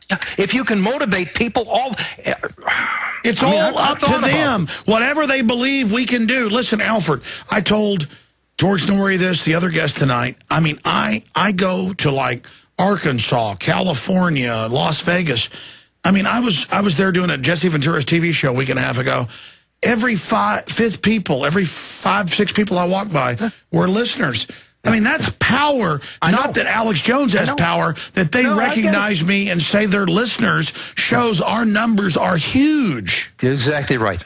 They're waiting. They're waiting. They're waiting. I mean, this is the sort of thing that I can't do on my own, but I'm telling you, I have thought about this on this third party. It can happen almost overnight. The only thing that's required is you got to get people to sign up to be candidates before the end of this year. The big obstacle for a third party is to get them on the ballot. In Texas, you need 50,000 signatures, at least the last time I checked the law. They have to be rounded up April, May of next year. You have about 6 weeks. Almost impossible to do with small numbers. But if you could get 500 to 1,000 people who committed and said, yes, I'll run for dog catcher. Another guy says, I'll run for state senator. I'll run for city council. You get 500 to 1,000 people. If you had 1,000 people who were willing to run for office, they would be the people who would gather the signatures Alfred, you need. They need 50 signatures a piece. When you run for office, you educate people. Look, it's resistance is victory. Saying no to this system and standing up against it is the answer. I want to go to some of these phone calls. You ready? Go ahead. Sean in Missouri, you're first up. Go ahead.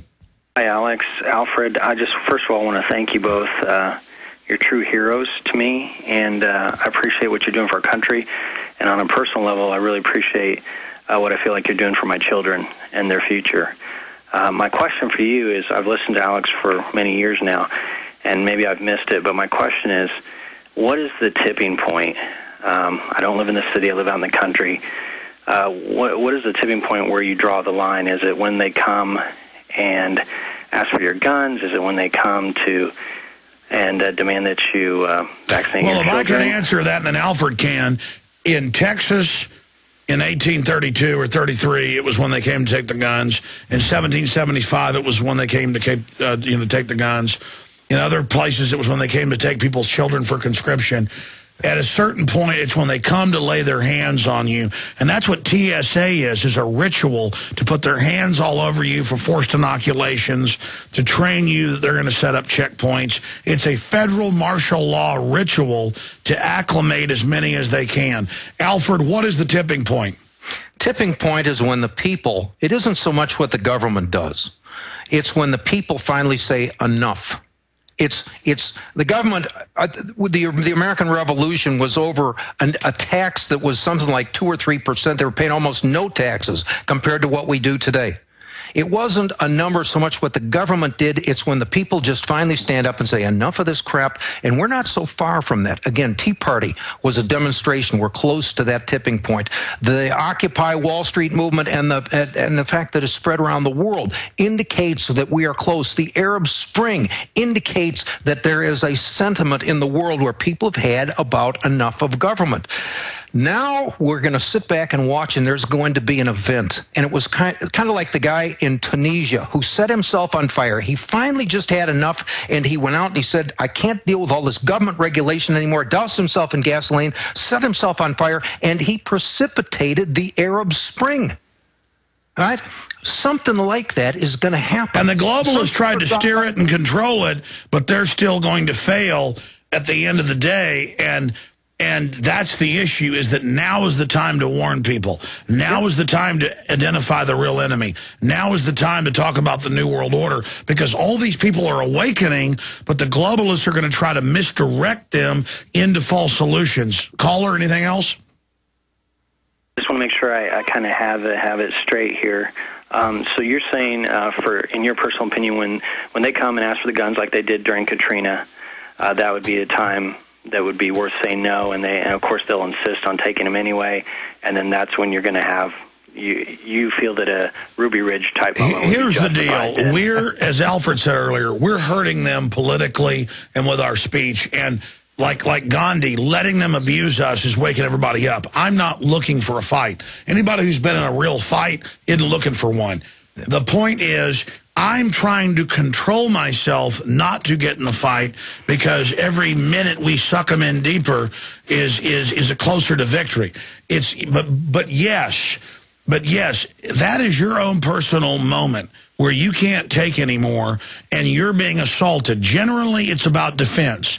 You don't use this knowledge in attack. You're always stronger. I mean, take myself. I grew up in Dallas. I thought everybody got in fist fights every weekend.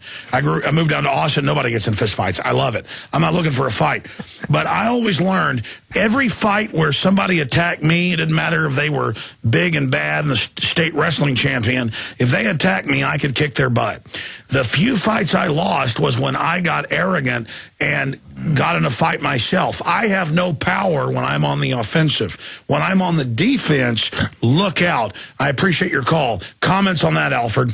The only thing I'd say is Alexander Solzhenitsyn wrote the Gulag Archipelago, and he was talking about the prisoners in the Soviet concentration camps. Oh, how they burned in the camps. They were constantly debating when should they have stood up and fought. All right, at what point? Because if anyone, when they came in to arrest these people, if they knew there was someone standing behind the door with just a baseball bat, I guarantee that the government wouldn't come in. It was, when should they have resisted? It was a constant debate. Your callers, Sean, I believe his name is, he's facing that issue. Where is the tipping point? Nobody's got an answer for that. It'll be something that no one sees, understands, but all of a sudden it'll be like tinder. There'll be a spark, the tinder will explode, and everybody's going to say, oh my God, what's happening? In fact, guys, pull up the Alexander Solzhenitsyn quote. Alexander Solzhenitsyn, How We Burned in the Camps, Pulitzer Prize winner, lived decades in a camp.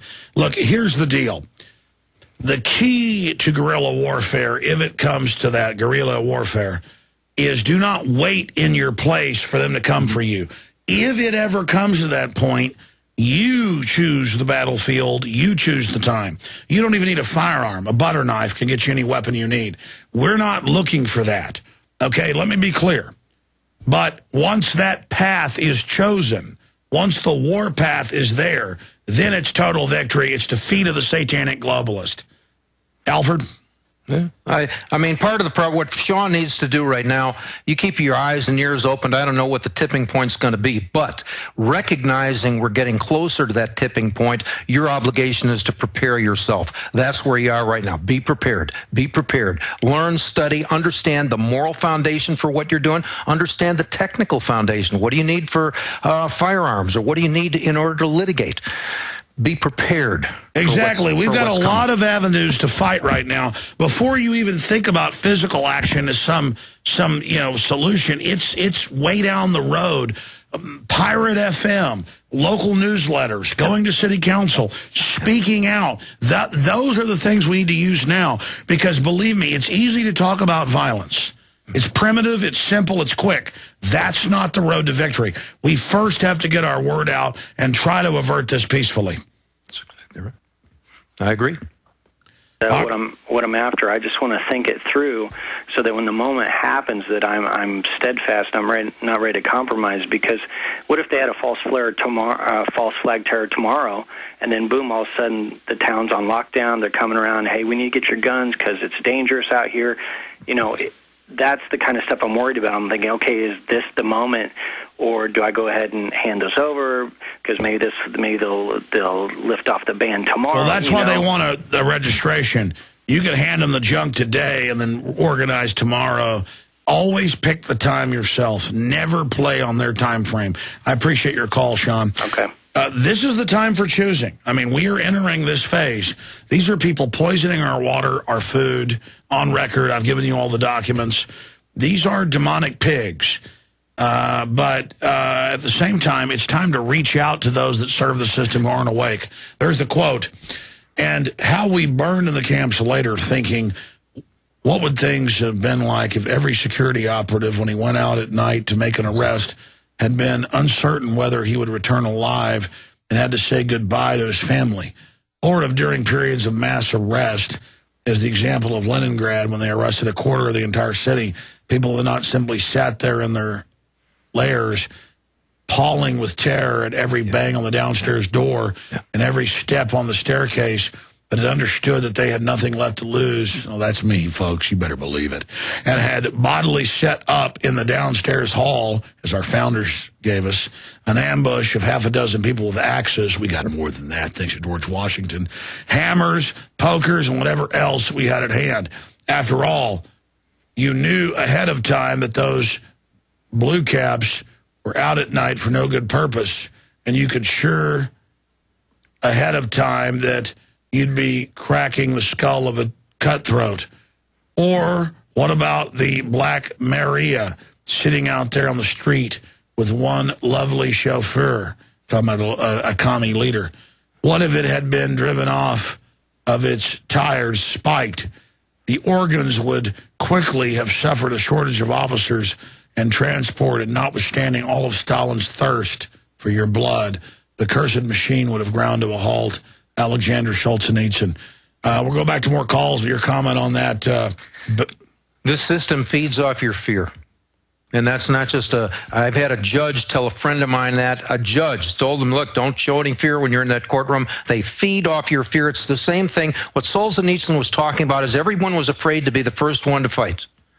Let somebody else fight for my freedom. I don't want to fight for my freedom. Will somebody else please stand up and fight for my freedom? I'm afraid to fight for my freedom. I want someone else to fight for it. That is the attitude that puts people in camps. Or we have the Alamo, where 168 people stood against 4,000 and died, but their sacrifice is known in eternity. Exactly.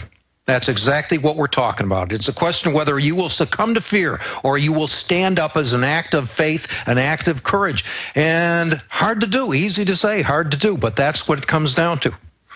You know? But then even the Japanese come and put plaques at the Alamo. Well, I don't know anything about Japanese No, plaques. my point is even the Japanese people have come and put plaques at the Alamo for their honorable sacrifice, regardless of what side you're on. The idea, you live forever. I mean, it's better to die as a patriot on your feet than on your knees sucking the boots of some pot-bellied scumbag. And again, it goes back to, is life so dear? I can't remember the entire quote, but I know peace so sweet than to live on your knees as slaves. Yeah, exactly. Is life so dear? No, there's a point in time it gets down to who are you? Who are you? How far are you willing to go just to hang on to your life? There's a point where you got to say, I'm not going any further. My life is not worth. There are things that are more important than my life. And when you get into that, then you become dangerous. You begin to see something more important. Now you're a dangerous man. So you escape that fear of dying, and then. But again, I get back to the fear of not completing my mission. Do I let them take the guns that are in my house so that I can organize against them? Yeah, there it is. Is life so dear, peace so sweet, to be purchased at the price of chains or slavery? Forbid it, Almighty God. I know not what course others may take, but as for me, give me liberty or give me death. That's exactly right. Yeah, that's Patrick Henry right there. That's right. That's right. But, I mean, people thought that's a radical statement. Give me liberty or give me death. That's the only answer. If you're not willing to die, you don't get liberty. Exactly. And there's always some little creature that wants to steal your liberty. There's always some bossy potbelly that's going to try to overrun you. If you're not ready to fight them, then get ready to bend over. That's exactly right. And where does liberty come from? According to the Declaration of Independence, it's one of the God-given unalienable rights. Liberty flows from God. Freedom flows from man. You free the slaves. A man frees the slaves. God gives liberty. There's some overlap between the two terms. But if you want the real deal, that's the brass ring. You're looking for the liberty that comes from God. And you're saying, look, give me God. If I can't get my God-given rights, get me out of here. I don't want to be here. And that's the deal. From my perspective, it's spiritual warfare. It's not just liberty in a political sense or a legal sense. It's spiritual warfare. God gave me that liberty. I want it. Well, folks, if you believe in what we're doing and want to see more of this put out to the four winds of this planet, donate at InfoWarsMoneyBomb.com or 888-253-3139. I am dedicated and 100% committed to overrun this enemy and to 100% put my body and my intellect against them, and so is my crew. Donate to us so that we can hire more reporters and get better equipment and at least attempt. Justice be done, may the heavens fall. Duty is ours. Consequence belongs to God. I don't know how this ends, but I am committed, frail and weak as I am. We are kings compared to this scum evil, and we must take them on head on. InfoWarsMoneyBomb.com or 888-253-3139 if you want to donate right now. Let's talk to Trip in New York, then Jeff, JT, Keith, Ben, Ralph, Palmer, Rachel, Don, Donna. Go ahead, Trip. You're on the air with Alfred at Ask. Hi, Alfred and Alex. I had two quick questions for you. This would have probably meant more before the supposed Osama bin Laden capture. But wouldn't it have drove Obama's ratings through the roof if he would have all of a sudden announced what we've all wanted and said that he thinks World Trade Center number 7 collapse was suspicious and actually relaunched an investigation with real experts? Well, I don't believe Obama's ever going to make that statement, and I doubt if anybody in the White House who wants to keep breathing much longer is going to make that statement either.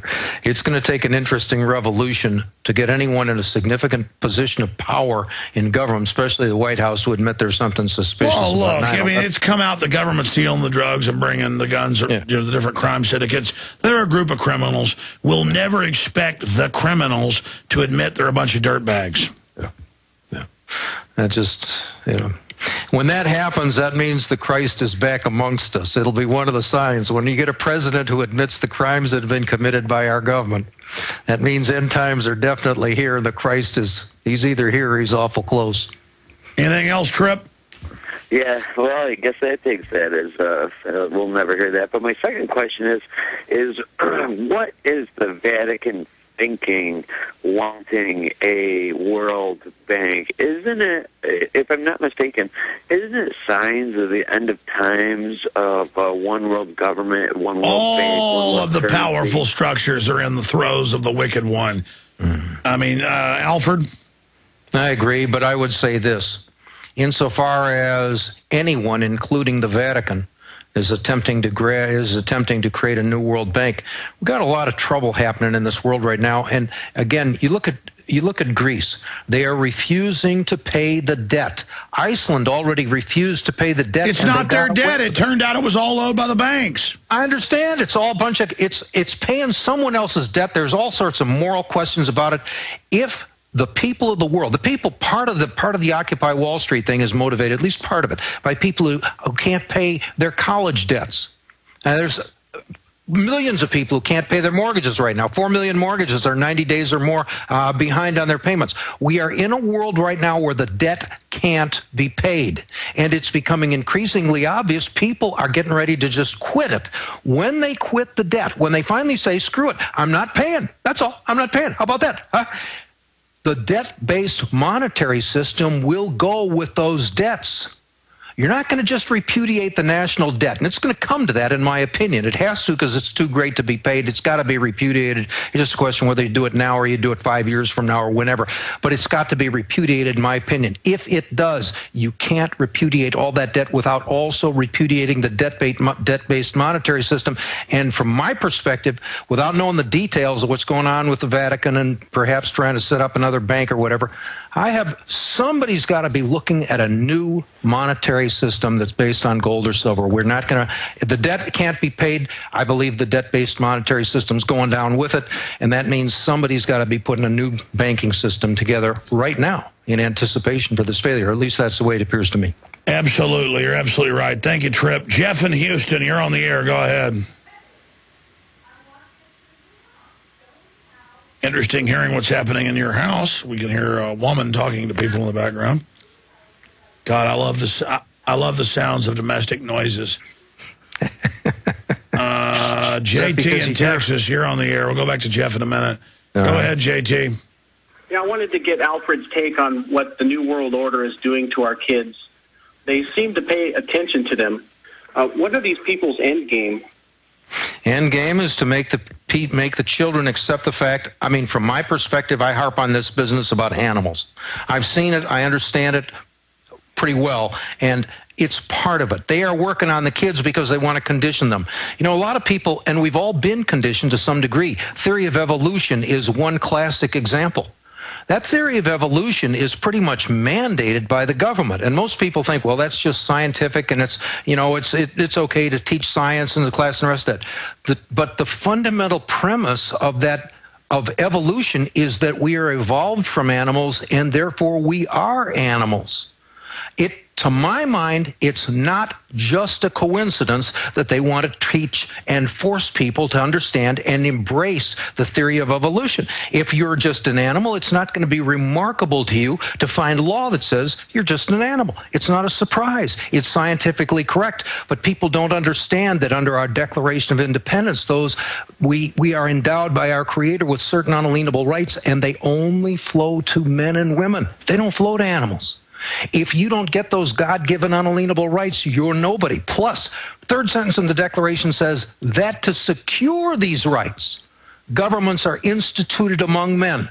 They are telling us the purpose of government as envisioned by the founders was to secure to every man, woman, and even unborn child their God-given unalienable rights. Insofar as government can persuade you that you're nothing but an animal, they have no obligation to recognize or secure your God-given unalienable rights. From my perspective, this is central to the problem. JT, does that answer your question? Yes, Alex. Anything else? No, thank you. Thank you, JT. Keith in California, you're on the air with Alfred at Ask. Yeah, I just had a statement I wanted to make, Alex. This is more to your audience than to you. I'm not addressing this to the people that are donating and the people that have the bumper stickers and things like that. What I find interesting is you have millions of viewers out there. I think you're at about 170 right now in donations. It's almost like people sit on the sidelines. You know people can at least donate $1, donate something to this, put this thing to the roof. And they don't even have the care up there. It's like they're watching this as like it's entertainment or something. They don't get involved. I live here in the Bay Area. I might have seen 2 of your Infowars stickers within the past year on cars. I went up to the end of Fed demonstration. There was 2 of us from Infowars there. I mean, what's wrong with people here? Are they so cowardly they can't step up? Their own kids are at stake, or their lives are at stake, and they don't stand for anything? Well, Keith, I'll tell you this. I found that once people make that first step to be public, that's a big step, they think they're in danger. The truth is you're in danger when you're not public, from my experience. That's this whole chilling effect.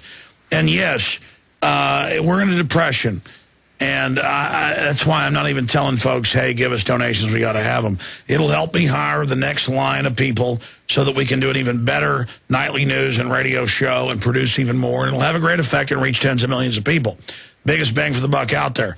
But, you know, I never even wanted to grow to this level. Now that I'm here, I do need the funding. It's InfoWarsMoneyBomb.com or 888-253-3139. Yeah, we have millions of listeners every day, 15 million a week conservatively. And you're right, it is a tiny fraction that will even spread the word, tell folks about the radio show, buy a video, donate. We have donations 1 time a year. But it is because somehow people like the government taking their money and giving it to causes they don't like. But to actually give, they understand psychically, spiritually, is to commit to something.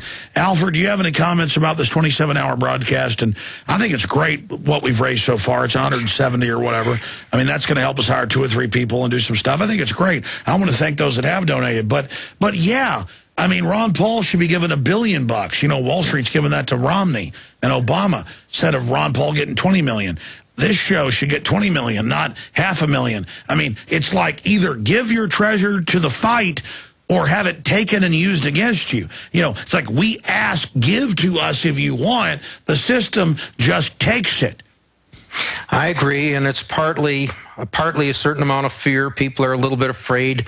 We're in difficult economic times. They think, oh my gosh, I don't know if I have enough money for the kids' lunch next week or something like that. That motivates some people. I don't want those folks to give. I'd rather slit my wrist. But I'm just saying there's a certain amount of fear behind this, and I don't know. It's one of those things where, again, you got to trust in the good Lord. He'll give you as much money as you need. Right? No, but going back to that, Keith's talking about people that know what's going on but won't speak out, won't make a copy of a DVD, won't give $5. I've run into it myself. We used to have meetings in Dallas, and we'd have a couple hundred people at the meeting, and it cost $200 to rent the room. We'd have 300 people at the meeting. I'd pass the hat to pay the rent. And sometimes I had to pass it 2 or 3 times to collect a lousy $200 to pay the room rent. You understand? Out of 300 people. They are notoriously cheap. All right? We had one guy come into town. He was a good, smooth talker. He had people sign up. He had 100 people sign up that were paying, $500 a piece to attend his seminars that was extended over a couple of months, once a week over a couple. He collected $50,000 out of a group of people that I could barely get $150 out of. You understand? $200. No, it's weird. You give them crap and make them pay up front, they'll do it. But you give them the world, they give you nothing. I understand. It's weird. It's crazy. It doesn't matter. The truth's getting out there, and we're hugely successful. We funded this whole operation. Thank you, Keith. I appreciate your comments. Ben in Iowa, you're on the air with Alfred at Ask. Alex, I've been trying to get a hold of you for years now, and I'm just going to ask you a question. But David Icke was on earlier, and that guy, you're right, he is on fire right now. I've been paying attention to that guy for a long time. But I think something that goes to all of your guests you had, Jesse Ventura and Dave Mustaine yesterday, like Gandhi said, you're in a minority of one, the truth is still the truth. And no matter what race, what sex, what anything you do in your day, the truth is, in all of these people. And when you say, we're all in, we're not just all in with ourselves. We want all the truth. We want all the corruption. We want all the crime. We want to see what we're living with in everyday life. Not just sitting on the sidelines and saying, oh, well, it's kind of bad, let's not do anything. No. I want it all, and bring it all to me because I want to know everything. Okay. Yeah, it's one of those things. Good Lord calls you to get the truth, and once you get an appetite for it, I can't imagine how you can give it up. No? There's so many people out there that if I say, hey, did you see the TSA is groping people? Or, if you look at it from the point of view of just, sit yourself down. No, they make excuses. Oh, they have a reason. They think if they make an excuse for it, it makes it okay. Yeah, but Alex, everyone in the world can ask themselves one simple question. Am I treated and looked upon as an animal by people that control all of the systems, or am I looked upon as someone that's full of love and ambition and wants to do well? No, exactly. They don't treat you like a sovereign creation in the image of God. They treat you like a dropping from a rat. Yeah, and like what David Icke was saying, the man's amazing. The chasm that we have to get over, it's not like a little bridge we have to jump or, it's a chasm where we can barely even see the other side. We need to go out into it, and in the middle of the chasm there will be complete darkness and utter aloneness for, just us truth seekers. We're going to come out on the other side at some point. And everyone needs to realize that the truth will get you there. You judging. Ben, I agree. I agree with you. We got to get past our fear, commit to truth. Alfred's got to go in just a few minutes. We got Tex Mars coming up. Let's jam in a few more calls. Ralph in California, you're on the air. Go ahead. You're on the air with Alfred at Ask. Rachel in Tennessee, go ahead. Hi, Alex. Hi, Alfred. How are you tonight? Good. Good. Great. Just wanted to let you know I did donate today for you. I've just been latched onto you for about 9 months now. I found you a couple of years ago and kind of went away, and then I came back. I said, now I'm into it. I'm in it. I've got my city. I'm trying to get them to get the fluoride out of the city. I've already got them stirred up with the hornet's nest. And I've got one of my kids, they're both teenagers. One of them he sits and watches you with me some nights, and the other, well, he thinks I'm a kook. But anyway. Yeah, folks that thought slavery were wrong were called kooks. Yeah. But 60 years later, it was, well, just to be clear, ma'am, I appreciate your donation to the Money Bomb at InfoWarsMoneyBomb.com, but I want to be clear. People who are not in good financial stead, and I want to make sure you're in good stead, I don't want any donations. For people that hate communism, globalism, New World Order, and who want to fund the #1 media organization fighting globalist tyranny, that's what it's all about. I want to thank you, but it's always the people that are of meager means that are giving, and that isn't who I want. Jesse Ventura has come out today and said, this is not the country I was born in. We're a fascist nation now. And I talked to the Venturas earlier tonight. They've ruled that the TSA can grab all of our genitals. But finishing up with you, ma'am, Go ahead and finish your point. I have a question for you, Alex. I've just recently went to one of our city's park, and I've seen signs that are posted all through the park. There's like 26 of them. They're bright red and bright green, and they're all emergency checkpoint signs. And there's map signs of the park, and it says Veterans Memorial Park Pre-Plan. Have you heard anything on parks? Ma'am, they've got checkpoints as a beta test all over Tennessee. That's a real epicenter. They've got them all over the country, and they are just setting up federal checkpoints everywhere. The borders are wide open. It's all about breaking our will, training us to be prisoners ahead of forced inoculations and gun confiscation. It is just totally criminal. I appreciate your call, Rachel. Alfred had asked, I want to give you the final comment. I know you've got to go. Well, it's all a question of courage. It's a question of faith. It's one of those things. It's like, people are afraid to give. They're afraid of a bunch of things. They're afraid to stand up, and it's part of what you said earlier. You're probably safer standing up than you are trying to hide. Folks like you stand up, and a lot of people are amazed you've been able to keep standing up. It's because you stand up that you become to some degree invulnerable. Even though you're a target, they'd like to get you, but they also know if they do, they're going to get a bunch of people that are going to get angry. It's the people that hide and hunker down that are more likely to be captured, oppressed, whatever. No, it's what Solzhenitsyn goes back to. A quarter of the city gets arrested, deported. What if they would have just fought? Instead, they just waited. You're the government. Yep. You're wearing a uniform. You're my God. Take me to a camp. Gang rape me. Murder me. Shoot me in the head. You're a dirty commie. You're my master. Oh, God, I love you. Thank you for all the gang raping. And Jesse Ventura has now come out. I'm going to talk to him tomorrow. I talked to him earlier and the family earlier. They're very upset. He just wanted his day in court against not having pot-bellied pedophiles grab his testicles. And he said, this is not the country I was born in. We're a fascist nation now. They've tossed his lawsuit. I'm trying to convince him not to leave the United States because it's a worldwide tyranny. But it's totally disgusting what's happened, and we're going to have him on tomorrow with us. We had him on yesterday, obviously, but it's just a very dark day to be incrementally by a bunch of psychological warfare scum brought into this tyranny.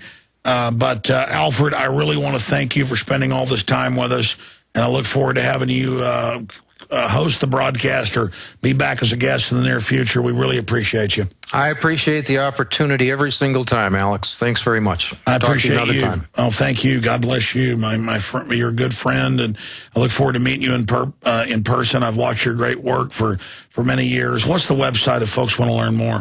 Adask, ADASK.wordpress.com. Just a blog. All right, Alfred, go do your own show. We'll talk to you soon. Thank you, Alex. Good night. All right, there he goes, ladies and gentlemen, another patriot. It is great solace to know there are other souls like mine out there, and you're out there as well fighting this evil. It is such a good feeling because ideas and the spirit of liberty is bulletproof, and they can't stop it.